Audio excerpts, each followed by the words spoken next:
अभी हम बानी एगो बड़ा शानदार जगह पर। आदिवासी क्षेत्र है लेकिन बहुत शानदार बाटे। जबलपुर से लगभग 100-110 किलोमीटर दूर बाटे। मंडला डिस्ट्रिक्ट में रामनगर।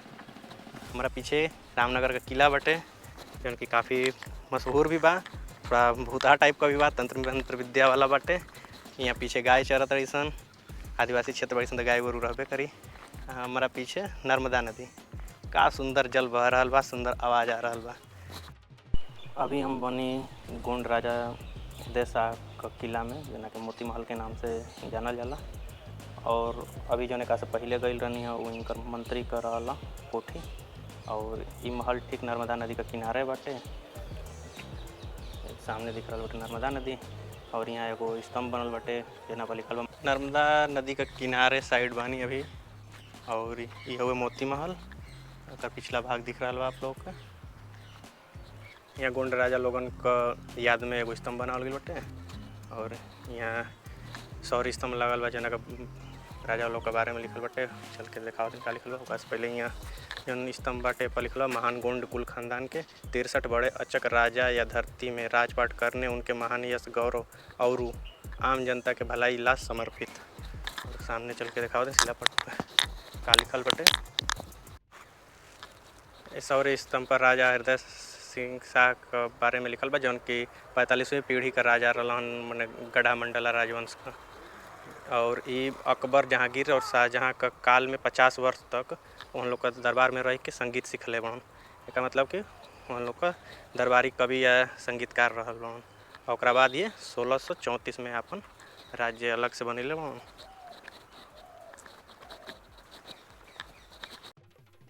सामने नर्मदा नदी दिख रहा है जो कि नदी को पार गईला पर मंडला और जबलपुर पड़ेला।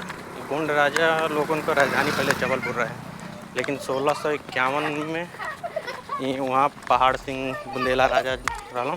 तो बुंदेला राजा हमला कैलन सन, तो ये वजह से गोंड राजा लोग भाग के अपन राजधानी नर्मदा नदी का किनारे, मतलब नर्मदा नदी पार करके ये साइड अपन सुरक्षा की दृष्टि से आके यहाँ महल बने जाए। महल का काफ़ी बहुत बड़ा नहीं है, छोटा सा ही बाटे। ये यहाँ से स्टार्ट होता और सामने पेड़ दिख रहा बाटे, वहाँ एंड बाटे।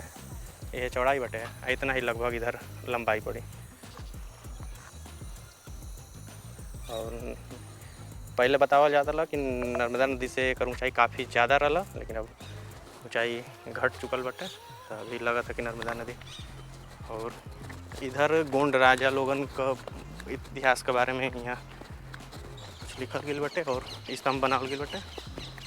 और यहाँ कुछ मंदिर भी बाटे।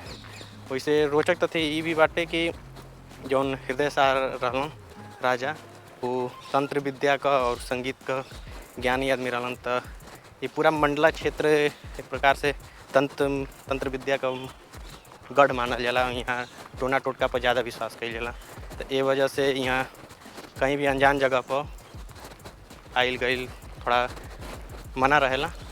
ये वजह से वैसे यहाँ साफ सुथरा यहाँ नदी के पानी दिख रहा और इधर खेती भी हो रहा बाटे। वैसे आगे चल के कटान बहुत ज़्यादा बाटे पूरा। और ये दिख रहा बाटे मंदिर का पिछला एरिया यहाँ से। वैसे क्षेत्र में बहुत छोटा छोटा मंदिर जहाँ तहाँ देखे के मिल जाए। और वहाँ त्रिशूल वगैरह, कुछ लाल कपड़ा, काला कपड़ा, मतलब जादू टोटका हर जगह यहाँ दिखत रही। यहाँ कहीं एगो काली पहाड़ी बाटे कुछ दूरी पर, जौन कि तंत्र विद्या का असली गढ़ या मंदिर कह सकल जाला वो बाटे। खैर वहाँ जाए का हमरा हिम्मत ना बा, लेकिन अभी यहाँ थोड़ा 5-10 मिनट यहाँ नर्मदा नदी का पानी का बहाव का आनंद लेते हैं। और यह पुल जौन के मंडला जबलपुर से आवता और यहाँ से हमके जाए के बाटे घुघरी। तो कुछ मित्र लोग आवत वहाँ, तो जैसे यहाँ तो फिर यहाँ पुल से हमके रिसीव कर ली हम और फिर घुघरी। नर्मदा नदी पर जौन पुल बाटे के रामनगर का पुल का नाम से जानल जाए। और जब बारिश होला, चाहे जैसे बाढ़ वगैरह आवेला, तो ये पानी पूरा पुल का ऊपर से बहे लगेला। जब बरसात खत्म होला तो एक ऊपर रेलिंग लगा दिया जाला। और बारिश जब ओकरा बाद जैसे बरसात का मौसम आई रेलिंग हटा दिया, ना तो फिर रेलिंग पानी जब आवेला बाढ़ का तो तोड़ देला। तो ये लगभग यहाँ का लगभग हर पुल पर ये काम होला बरसात में रेलिंग हटा दो और फिर जब बरसात ख़त्म हो गए तो फिर रेलिंग लगा दो। वैसे एरिया में ऐसा लोकेशन बहुत जगह देखे के मिली। और जब पानी भरला तब देख सकेला जाए कितना ऊंचाई बाटे। ये लगभग भर जाला और सामने वाला टापू डूब जाला। अभी यहाँ बहुत सारे लोग नहात पड़न, कुछ लड़का आइल रहलन सन कॉलेज उलेज का, वो नहा गइलन सन। बाकी सामने जो किला मोती महल बा, शेयर करा जाए यार, लाइक सब्सक्राइब बार बार बोले के पड़ा था। अपना भाषा में पहला चैनल बाटे, तो हम लोग ना सपोर्ट करवा जा तो फिर कैसे काम चली। अगर हम वीडियो के देखा तो जाए, जहाँ तक देख लेला जा तो ज़रूर शेयर करा जा। बहुत बहुत धन्यवाद।